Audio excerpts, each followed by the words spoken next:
হাজ্জাতান মাবরুর, তার আমলনামায় প্রতি হজর সওয়াব আল্লাহ তাআলা দিয়ে দিবেন। যে ব্যক্তি একবার পিতামাতার দিকে সম্মানের নজরে তাকাইবে, মায়ার নজরে তাকাইবে, মহব্বতের নজরে তাকাইবে, আল্লাহ রাব্বুল আলামিন তার আমলনামায় একটি কবুলতি হজের সওয়াব আমার আল্লাহ দান করবে। দ্বিতীয় নাম্বার হলো মক্কা শরীফ কাবার দিকে যে ব্যক্তি মায়ার নজরে তাকাইবে, ওই ব্যক্তির আমলনামায় আল্লাহ রাব্বুল আলামিন সওয়াব দিয়ে দিবেন।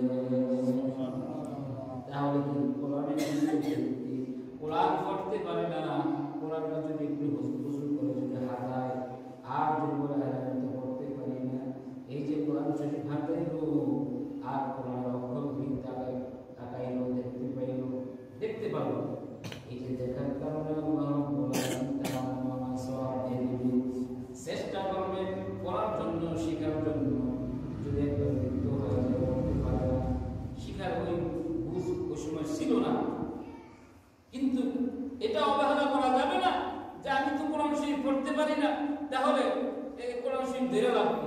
না, ধরানো যাবে না। না, আপনি যদি পড়তে যদি নাও পারেন, যদি কোরআন শরীফ যদি পড়তে যদি নাও পারেন, আমরা আল্লাহ বলেন তুমি যদি তাকাও তার কোরআনের আল্লাহ তোমার আমলনামায় সওয়াব দিয়ে দিবেন। সেই কোরআন কারীম থেকে আমি একটা আয়াত কারীমা তেলাওয়াত করেছি। আল্লাহ পাক বলেন ইয়া আইয়ুহাল্লাযীনা আমানুত্তাকুল্লাহ হাক্কা তুকাতিহি ওয়া লা তামুতুন্না ইল্লা ওয়া আনতুম মুসলিমুন।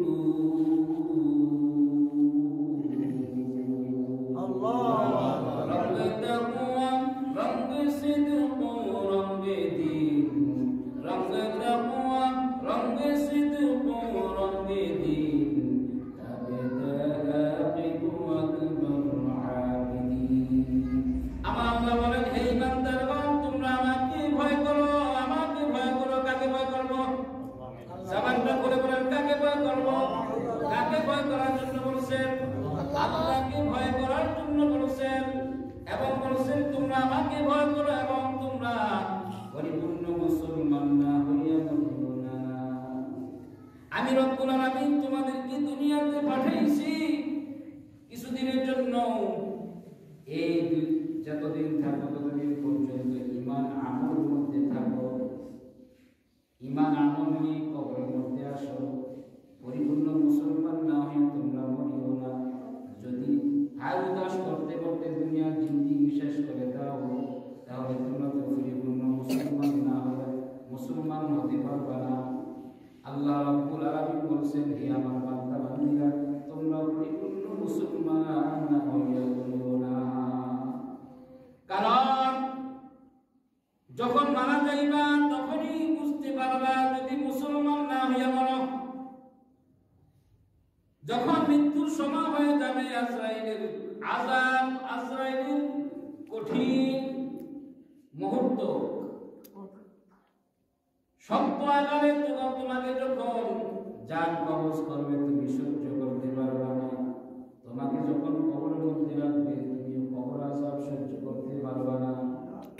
আল্লাহ রাব্বুল আলামিন শুধু কবর জগৎ না, যখন তুমি কিয়ামতের ময়দানে যখন উঠবা তখন তুমি সহ্য করতে পারবে না। এইজন্য আল্লাহ রাব্বুল আলামিন বলেন এই ইমানদারগণ তোমরা আমাকে ভয় করো। ইমানদারদের কি ওয়াজ করতেছেন আল্লাহ পাক? কাফেরদের ওয়াজ করেন। ইমানদারদের কি ওয়াজ করতেছেন? ইয়া আইয়ুহাল্লাযীনা আমানুত্তাকুল্লাহ হাক্কা তুকাতিহি ওয়া লা তামুতুন্না ইল্লা ওয়া আনতুম মুসলিমুন।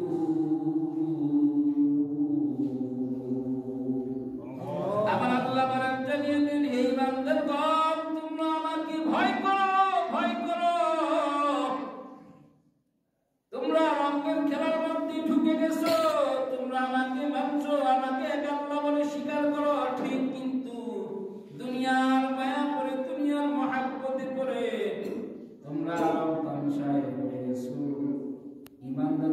ওয়াজ করতেছে, ইমানদারদেরকে সতর্ক করতেছে। আমরা সন্তানদেরকে সতর্ক করি, এই তুমি কই যেতেছো? বাজারে দিক দিয়ে, এই পথে না, এই পথে বাজার, এই পথে মাদ্রাসা, তুমি কোথায় যেতেছো? ঠিক না? অনেক সময় সতর্ক করি না। এরকম ভাবে আমার মাওলা ইমানদারদেরকে সতর্ক করতেছেন, এই ইমানদাররা তোমরা কই যেতেছো? আমাকে ভয় করো, আমাকে ভয় করো। পরিপূর্ণ মুসলমান না হইয়া করিও না, পরিপূর্ণ মুসলমান না হইয়া যদি মরো, তুমি কবর আযাব সহ্য করতে পারবে না, মৃত্যুর যন্ত্রণা সহ্য করতে পারবে না রে মুমিন। কিয়ামতের ময়দানে আযাব সহ্য করতে পারবে না। সকল প্রাণীর মৃত্যু হবে, যত প্রাণ আছে সকলের কিন্তু একদিন মৃত্যু হয়ে যাবে। কুল্লু নাফসিন যায়িকাতুল মাউত। একবার একজন মারা গেছে না, গ্রাম সরকার। কুল্লু, সে একদিন যুবক ছিল, হ্যাঁ, বিবাহ শাদী করছে, আচ্ছা, যাক, যুবক তো ছিল, এখন আজকে দুনিয়া থেকে চলে গেছে। কুল্লু নাফসিন, সেই কথা নিয়ে আল্লাহ বলেন, কুল্লু নাফসিন যায়িকাতুল মাউত ওয়া ইন্নামা তুওয়াফাউনা উজুরাকুম ইয়াওমাল কিয়ামাহ ফামান যুহজিহা আনিন নারি ফামান যুহজিহা আনিন নার। আল্লাহ বলেন সকল প্রাণীর মৃত্যু হবে কিয়ামতের ময়দানে। আল্লাহ রাব্বুল আলামিন, তুমি দুনিয়ার মধ্যে কি আমল করছো, কি আমল করছো, কিভাবে চলাফেরা করছো, ওই আমল তুমি দুনিয়ার আর কিয়ামতের ময়দানে দেখতে পাইবা। সব তোমার সামনে দিয়ে দিবে। তুমি অমুক দিন নামাজ আদায় করছো, অমুক দিন নামাজ আদায় করো না, অমুক দিন ফজর নামাজ পড়ছো, অমুক দিন তুমি ফজর নামাজ পড়ো না, অমুক দিন তুমি জোহর নামাজ পড়ছো, অমুক দিন তুমি জোহর নামাজ পড়ো না। এইভাবে সব পঙ্কুনা ভাবে আল্লাহ রাব্বুল আলামিন দিয়ে দিবে।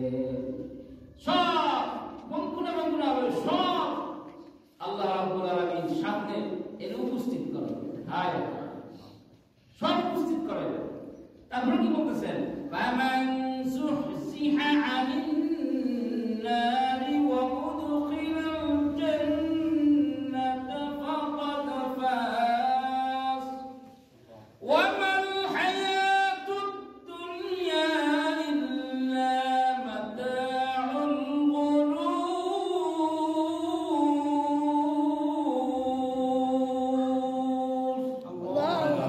আল্লাহ রাব্বুল আলামিন বলেন, ওই ব্যক্তি সফল যে ব্যক্তি জাহান্নাম থেকে মুক্তি পেয়ে জান্নাতের মধ্যে যাবে। আল্লাহ রাব্বুল আলামিন যখন ঘোষণা করবেন, ও আমার বান্দা, ও আমার বান্দী, আমি রাব্বুল আলামিন তোমাকে জান্নাত দিয়ে দিলাম, ওই ব্যক্তি হলো সফল। ওয়া মাল হায়াতুদ দুনিয়া ইল্লা মাতাউল গুরুর।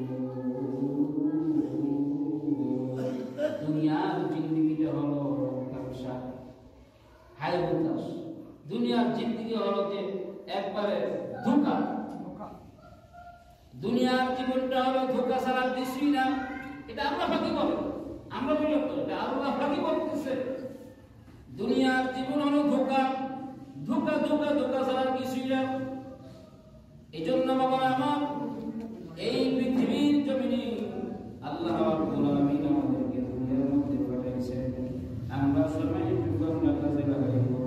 এই জন্য আল্লাহ রাসূল বলেন, পাঁচটা জিনিস আশা করবে, পাঁচটা জিনিসের মূল্যায়ন করো। কয়টা? পাঁচটা জিনিস আশা করবে, পাঁচটা জিনিসের মূল্যায়ন করো। আমি যে হাদিস তেলাওয়াত করেছি, হাদিসের মধ্যে আল্লাহ রাসূল বলেছেন, ইয়াবতালিউ খামসান ক্বাবলা খামসিন। এক নাম্বার হলো শাহাদাতা ক্বাবলা হারামিক, শাবাবাকা ক্বাবলা হারামিক। বার্ধক্য আসার পূর্বে যৌবনের মূল্যায়ন করো। বৃদ্ধ হওয়ার পূর্বে যৌবনের মূল্যায়ন করো। যুবক যখন ছিল, ওই যুবকটা এখন চিন্তা করে যুবক আছে, চিন্তা করে এখন আমি যুবক আছি, যখন 70-80 অথবা 60-70 বছর হবে তখন নামাজ পড়ি। এখন যুবক মানুষ একটু দৌড়াদৌড়ি করি না, এখনই তো সময়। হ্যাঁ, বাপ তো আরে একটু দৌড়াদৌড়ি চাষা দৌড়াদৌড়ি করবনি, নামাজ করবনি, এই কাজটা ভালো কাজ করবনি বলে বুঝবনি, বড় বুঝবো, কিন্তু নসিহত করে আসলে না বাবা এইভাবে এইভাবে আমরাও ছাড়তে। আর ফোলা তো মনে করে এত মনে করে উঠতে আসে, কিন্তু আল্লাহ রাসূল কি বলছেন, শাবাবাকা ক্বাবলা হারামিক, এরে বান্দা এরে বান্দি বার্ধক্য আসার পূর্বে যৌবনের মূল্যায়ন করো, যৌবনের বড় দাম, বড় দাম, বড় দাম। নবী করিম সাল্লাল্লাহু আলাইহি ওয়াসাল্লাম বলেছেন, যে ব্যক্তি যৌবনকালে ইবাদত করবে আল্লাহ রাব্বুল আলামিন কিয়ামতের ময়দানে আরশের নিচে বসার ব্যবস্থা করে দিবে। ইমামুন আদিলুন ওয়া শাক্কুন নাসাবি ফি ইবাদাতিল্লাহ ওয়া শাক্কুন নাসাবি ফি ইবাদাতিল্লাহ, যে ব্যক্তি যৌবনকালে ইবাদত করবে, মাওলার ইবাদত করবে গো, আল্লাহ রাব্বুল আলামিন কঠিন কিয়ামতের ময়দানে আরশের নিচে বসার ব্যবস্থা করে দিবেন। সুবহানাল্লাহ, আল্লাহু আকবার। তাহলে যৌবনকালে ইবাদতের দাম আসেনি? বলেন না, দাম আসেনি? যুবক ভাই, যুবতী ঘুম, তোমার দেখুন শক্তি আছে, নামাজ পড়ার যেটা মজা, নামাজের যেটা তরিকা আছে, সম্পূর্ণ সম্পূর্ণভাবে আদায় করতে পারবা, আদায় করা যাবে। যখন মৃত্যু হয়ে যায়, ঠিক থাকে না, এলোমেলো হয়ে যায়, সেটা এলোমেলো হয়ে যায়, এবাদত করতে এলোমেলো হয়ে যায়, সব কিছু, শুধু এবাদত না, সব কিছুতে এলোমেলো হয়ে যায়। যৌবনকালে যেরকম টাইট মতো করা যায়, কিন্তু মৃত্যুকালে ওরকম ভাবে করা যায় না।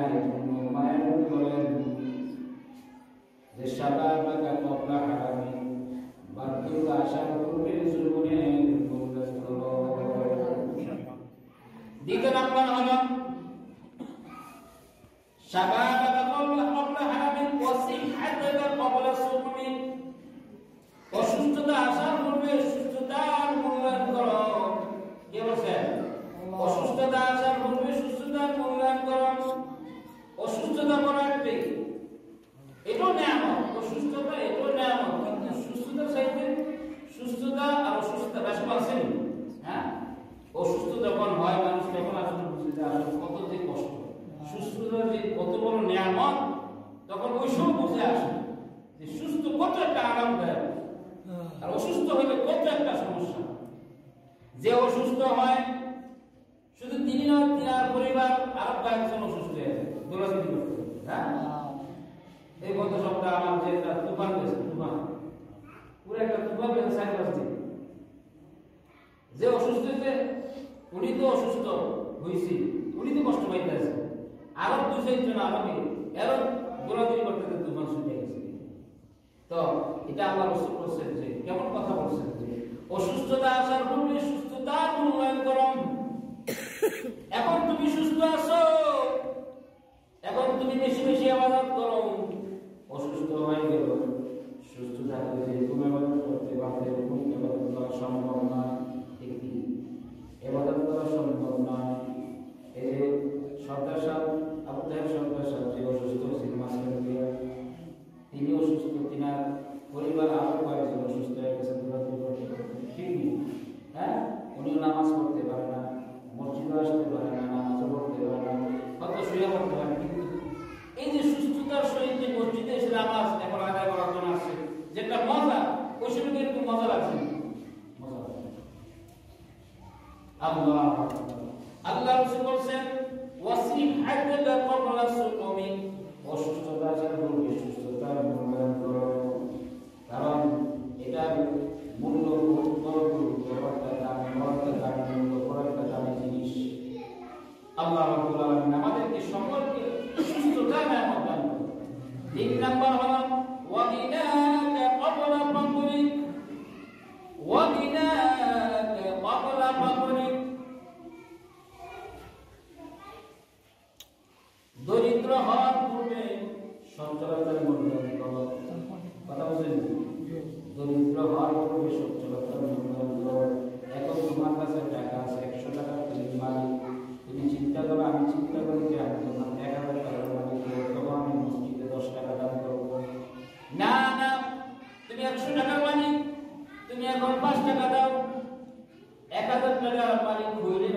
দিবা যদি 100 টাকা থেকে 10 টাকা এসে যায়, হ্যাঁ তুমি কয় টাকা দিবে? অনেকেই মনে করে যে এখন টাকা আছে, হজ আমি পরে করব। না না, আল্লাহ রাসূল বলেছেন না না, এটা করা যাবে না। এখন তোমার টাকা আছে, তোমার কিছুদিন পরে টাকা নাও থাকতে পারে, আছে কি হয় কি এরকম? টাকা নাও থাকতে পারে, তোমার গলার মধ্যে হজ হইল, কেমন পর্যন্ত এই গলার মধ্যে হজের আমল নামা ঝুলে থাকবে। কেন হজ করলাম? হজ করলাম হাই ওই ব্যক্তি মৃত্যুর সময় শুধু চিন্তা করবে, শুধু আফসোস করবে, হাই আমি কি করলাম কি করলাম। রাসূল করিম সাল্লাল্লাহু আলাইহি ওয়াসাল্লাম বলেন, এরা আমার উম্মতের দল, যখন মানুষ মারা যায় দুইটা জিনিস আফসোস করে। কয়টা জিনিস? কয়টা জিনিস? দুইটা জিনিসের আফসোস করে। এক নম্বর হলো হাই আমি কি করলাম, কিছু দান সদকা কেন করলাম না, যাই ছিল আমার, যাই ছিল আমি কেন করলাম না, কেন করলাম না। আর দ্বিতীয় নাম্বার হলো হাই আমি আমল কেন করলাম না, নামাজ কেন বেশি পড়লাম না, বিভিন্ন আমল কেন করলাম না। এর মধ্যে একটা হলো ভাই আমার হজ খরচ হয়েছিল, কেন আমি হজ করলাম না, কেন আমি হজ করলাম না, যার উপর হজ খরচ এই চিন্তা চেতনা আসবে মৃত্যুর সময়। এই জন্যই বাবা আমার আল্লাহ রাসূল বলেছেন, রবিনাকা ক্বাবলা ফাকরি, দরিদ্র হওয়ার পূর্বে সচ্ছলতার মূল্যায়ন করো। এখন তোমার টাকা আছে, এখন তুমি যেতে পারো, গরিব ব্যক্তি মিসকিন মুসলিম সেবা করো, এটাই তোমার থাকবে, এটাই তোমার থাকবে, এটাই তোমার হতে পারে তোমার নাজাতের ফয়সালা হইবে কিনা বলে। এই যে বাবা আমার প্রবাসী ভাইরা উপার্জন করতেছে, তাই যতটুকু উপার্জন করতেছে মসজিদের প্রতি একটা মায়া করে, মহাব্বত করে,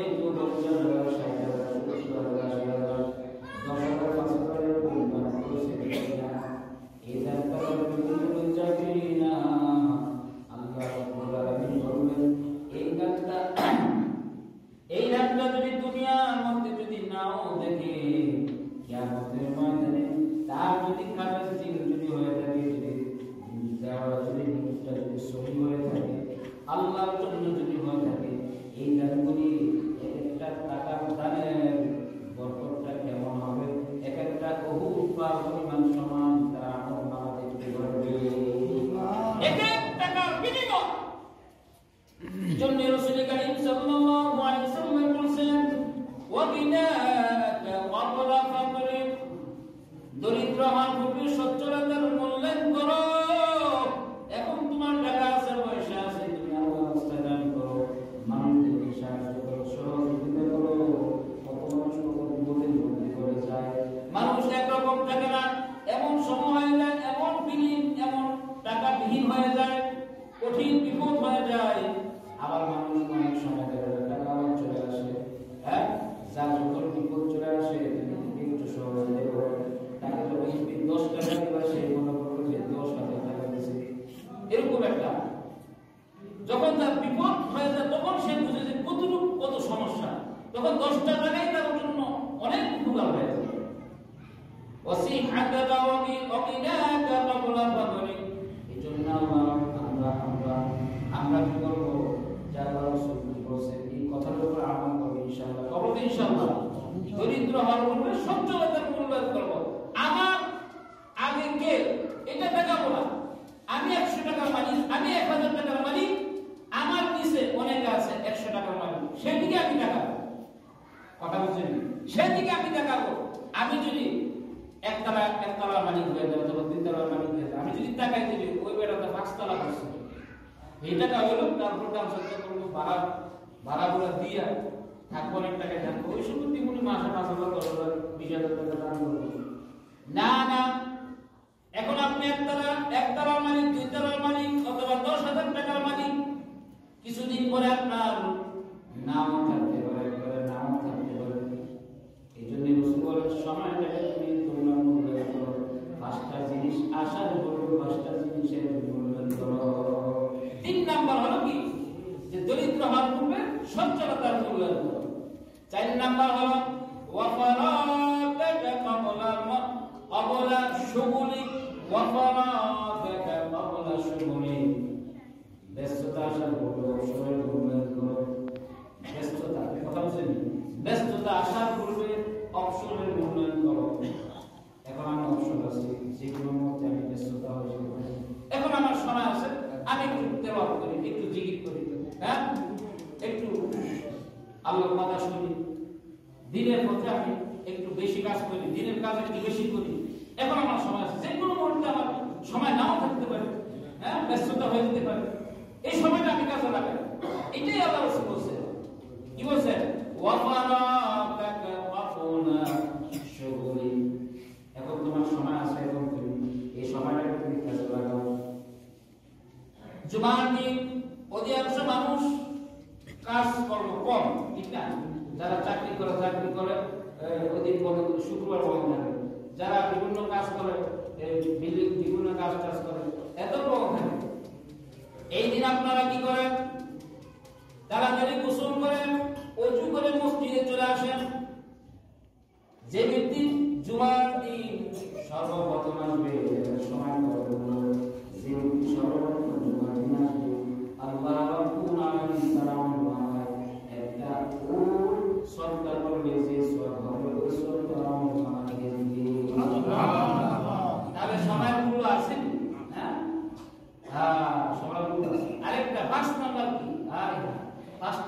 পাঁচ নাম্বার এমন একটা কথা বলছে, এটা আমরা মানে সুযোগটা এটাকে এড়িয়ে যাও। 5 নাম্বার রাসূল বলেন ওয়া হায়াতাকা ক্বাবলা মাউতি, মৃত্যু আসার পূর্বে জীবনের মূল্যায়ন করো। মৃত্যু আসার পূর্বে জীবনের মূল্যায়ন করো। এখন আমার মৃত্যু হয় না, এখন আমার জীবন আছে, জীবনটাকে তুমি মূল্যায়ন করো। এই জীবনটা দিয়ে তোমার এখন জীবন আছে, শ্বাস নিঃশ্বাস আছে, তুমি আল্লাহর হুকুম মতো চলো। মৃত্যু হয়ে গেলে আর কোনো আমল করতে পারবে না, আর কোনো আমল করতে পারবে না। সব আমলের দরজা বন্ধ হয়ে যাবে, আমল শেষ। ওই সময় শুধু আফসোস আর আফসোস। এই জন্য নবী বলেন 5টা জিনিস আসার পূর্বে 5টা জিনিসের মূল্যায়ন করো। এক নাম্বার বলেন আপনারা, এক নাম্বার হলো বার্ধক্য আসার পূর্বে জীবনের মূল্যায়ন করো। দ্বিতীয় নাম্বার কি? দ্বিতীয় নাম্বার হলো অসুস্থতা আসার পূর্বে সুস্থতার মূল্যায়ন করো। 3 নাম্বার হলো দরিদ্র হওয়ার পূর্বে সচ্ছলতার মূল্যায়ন করো। 4 নাম্বার হলো ব্যস্ততা আসার পূর্বে অবসরের মূল্যায়ন করো।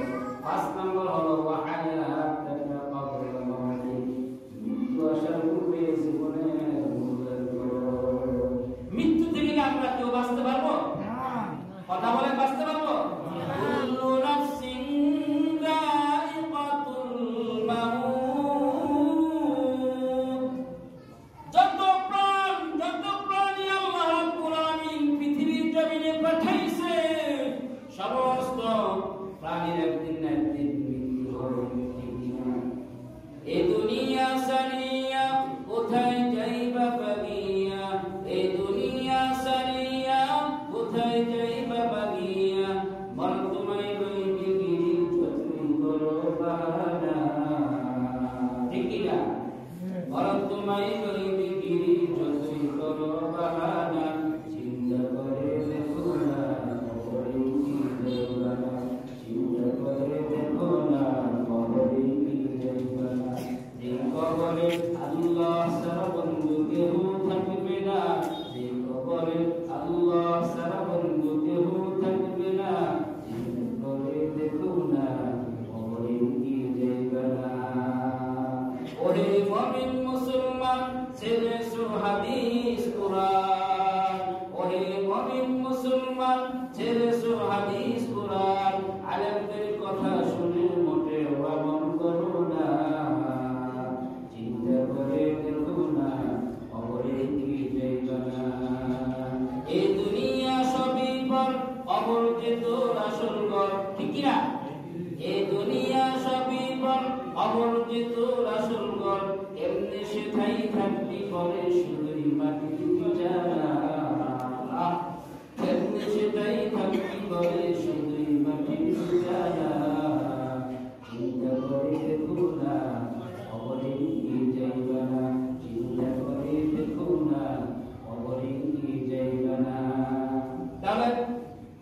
পাক বলেন কুল্লু নাফসিন যায়িকাতুল মাউত, সকল প্রাণীর মৃত্যু হবে, মৃত্যু থেকে কেউ বাঁচতে পারবে না।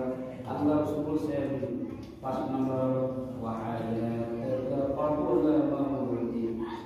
মৃত্যু আসার পূর্বে জীবনের মৃত্যু যখন এসে যাবে তখন আর কোনো আফসোস করে কোনো লাভ হবে না, কোনো লাভ হবে না। মৃত্যুর আসার পূর্বে সব কিছু করতে হবে, ঠিক কি না? মৃত্যু থেকে কেউ বাঁচতে পারবে না। আল্লাহ পাক বলেন সব ধ্বংস হয়ে যাবে।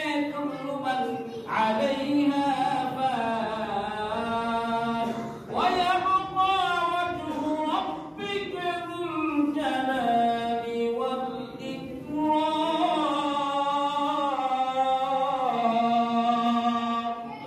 আল্লাহ পাক বলেন আমি আল্লাহ সব ধ্বংস করে ফেলব। আজরাইলও থাকবে না, জিবরাইলও থাকবে না, মিকাইলও থাকবে না, আসমান জমিন চন্দ্র সূর্য কিচ্ছু থাকবে না। একমাত্র আমি আল্লাহ থাকব, সব ধ্বংস হয়ে যাবে, সব ধ্বংস হবে। এইজন্য আল্লাহ পাক বলেন যে কুল্লু নাফসিন যায়িকাতুল মাউত, যত প্রাণ আছে সব প্রাণীর মৃত্যু হবে। রাসূল বলেন ওয়া হায়াতাকা ক্বাবলা মাউতি, মৃত্যু আসার পূর্বে জীবনের জীবনটা প্রাণী জিনিস, বরদান বরদান। এই জীবনটা যদি তুমি মূল্যায়ন করে মরতে পারো, আল্লাহ রাব্বুল আলামিন তোমার কবরটা জান্নাতের বাগান বানিয়ে দিবেন। বাবার আমার মায়া নবী নবী করিম সাল্লাল্লাহু আলাইহি ওয়াসাল্লাম বলেন যখন মানুষ মারা যাবে, যখন মানুষ দুনিয়া থেকে চলে যাবে, তার সব আমলের দরজা বন্ধ হয়ে যাবে, সব দরজা বন্ধ হয়ে যাবে ইল্লা মিন সালাতা, তিনটা জিনিস, তিনটা আমল, আর সব দরজা বন্ধ হয়ে যাবে। তিনটা জিনিস কি? মানুষ মারা যখন যায় সব বন্ধ হয়ে যাবে, তিনটা জিনিস জারি থাকবে। কটা জিনিস? তিনটা জিনিস জারি থাকবে। এক নম্বর হলো ইল্লা মিন সাদাকাতিন জারিয়া। পৃথিবীর জমিনে যতদিন ছিল ততদিন যখনই সমর্থ, যখনই সময় পেয়েছে আল্লাহ রাস্তায় দান করেছে। এই দান করার কারণে কিয়ামত পর্যন্ত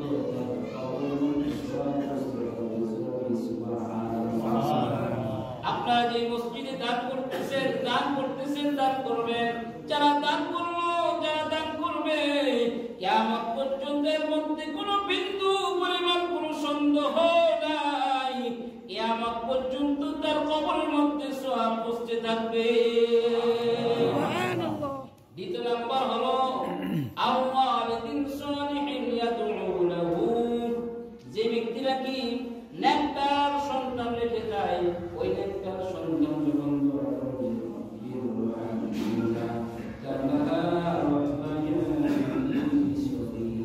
বলেন না রব্বি ইরহামহুমা কামা রাব্বায়ানি সগীরা।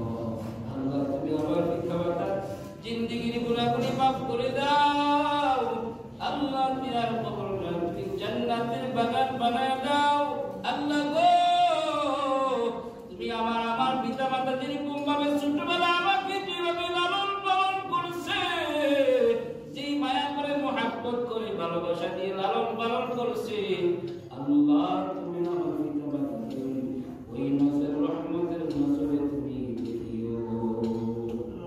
বাবার আমার এটা আল্লাহ বাকি তো শিক্ষা দিয়েছেন, আল্লাহ রাব্বুল আলামিন দোয়াটা শিখিয়ে দিয়েছেন। 3 নাম্বার হলো আও ইলমিন ইউনতাফাউ বিহি, যে ব্যক্তি আলেম শিক্ষা করেছে, অপরকে শিক্ষা দিয়ে গেছে, যতদিন এই শিক্ষাটা যতদিন থাকবে ততদিন পর্যন্ত ওই ব্যক্তি মারা গেল তার কবরের মধ্যে সওয়াব পৌঁছে থাকবে। আল্লাহ, তাহলে এই 3টা আমল ছাড়া আর কোন আমল তার কবরের মধ্যে খুঁজবে না। কিন্তু দুনিয়াতে থাকা অবস্থায় সব আমল সে করতে পারবে, সব ধরনের আমল করতে পারবে, মারা গেলে এই 3টা আমলই জারি থাকবে, জারি থাকবে। যদি 3টা আমল যদি করে থাকে, কথা বুঝছেন নি? 3টা আমল যদি করতে পারে তাহলে এই 3টা আমল জারি থাকবে। আল্লাহ, আমরা বাঁচে থাকবো তো ইনশাআল্লাহ। আমরা এই 3টা আমল তো বেশি বেশি করবো এবং অন্য আমল তো করতে হবে। নামাজ নামাজ তো আল্লাহ বলবেন নামাজ জীবন যতদিন আছে ততদিন নামাজ, জীবন শেষ এই নামাজের আমল কি বন্ধ হয়ে যাবে। কিয়ামতের ময়দানে ওই বান্দা বলবে আল্লাহ গো হায় রে কি করলাম আরো 2টা রাকাত যদি নামাজ পড়তাম, হায় রে কি করলাম ফজরের সময় আমি ঘুমিয়ে রইলাম, হায় রে কি করলাম আমি তো অমুকদিন মাগরিব নামাজ পড়ি না, হায় রে কি করলাম আমি তো জোহর নামাজ কাজের মধ্যে ফেলে দিয়েছি, নামাজ আদায় করি না। আফসোসিন্দা অবস্থা শুধু হাত কামড়ে থাকবে, হাত কামড়ে করবে, কান্না করতে থাকবে, কিন্তু কোনো কাজ হবে না, কোনো কাজ হবে না। এই জন্য বাবারা আমার দুনিয়ার জিন্দেগি আমরা সারা জীবন থাকতে পারবো না। এই জন্য রাসূল বলেছেন 5টা জিনিস আসার পূর্বে 5টা জিনিসের মূল্যায়ন করো, 5টা জিনিসের মূল্যায়ন করো ইনশাআল্লাহ। এবং মৃত্যুর পর যেন আমাদের আমল নামাজ যেন জারি থাকে, সেই আমলটা করে দেব ইনশাআল্লাহ। 3টা আমল করব ইনশাআল্লাহ, যেটুকুই পারি। আমার 10 টাকা আছে আমি 1 টাকা দিলাম, 1 টাকার আমি কাজ করলাম। আমার 100 টাকা আছে আমি 10 টাকা দিলাম। আমার 500 টাকা আছে আমি 100 টাকা দিলাম। কোনো জোর নেই তো, আপনার সামর্থ্য যেটুকু মায়া করে মহব্বত করে আপনি যেটুকু দেন, উজাড় করে দেন, এটাই আল্লাহ পাক কবুল করবে। যে আমার আপনার 1 লক্ষ টাকা 20 লক্ষ টাকা দিতেই হবে এমন না, মায়ার মহব্বতে আল্লাহর মহব্বতে আপনি যেটুকু দেন এটাই আল্লাহ পাক কবুল করবে। এটাই দেখবেন বিশাল বহুত বার পরিমাণ সওয়াব আপনি দেখতে পারবেন। আল্লাহ ইনশাআল্লাহ আমল করব তো ইনশাআল্লাহ। আজকে যখন এই ওয়াজটা করলাম যে 3টা আমলে জারি থাকবে, সদকা জারিয়া, আজকে আমরা একটু প্র্যাকটিক্যাল একটু আমলটা করি। কি করব আমরা?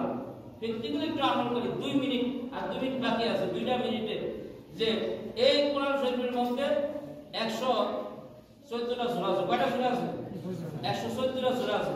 অনেক ভাই আমি জানি 10,000 20,000 15,000